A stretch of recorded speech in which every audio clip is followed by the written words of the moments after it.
मैं आज हर छोटे मोटे व्यापारी को, दुकानदार से आग्रह करना चाहता हूं, आपकी भी जिम्मेवारी है।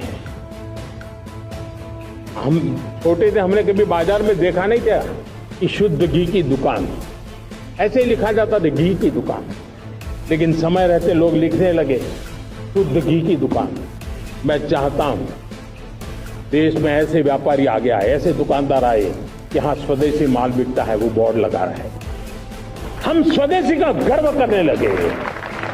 हम स्वदेशी मजबूरी में नहीं, मजबूती के साथ उपयोग करेंगे, मजबूती के लिए उपयोग करेंगे और जरूरत पड़ी तो औरों को मजबूर करने के लिए उपयोग करेंगे। ये हमारी ताकत होनी चाहिए। मैं आज हर छोटे मोटे व्यापारी को, दुकानदार से आग्रह करना चाहता हूं, आपकी भी जिम्मेवारी है। हम छोटे थे, हमने कभी बाजार में देखा नहीं था कि शुद्ध घी की दुकान, ऐसे ही लिखा जाता था घी की दुकान, लेकिन समय रहते लोग लिखने लगे शुद्ध घी की दुकान।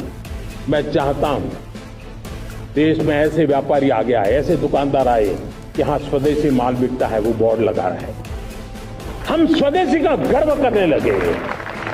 हम स्वदेशी मजबूरी में नहीं, मजबूती के साथ उपयोग करेंगे, मजबूती के लिए उपयोग करेंगे और जरूरत पड़ी तो औरों को मजबूर करने के लिए उपयोग करेंगे। ये हमारी ताकत होनी चाहिए।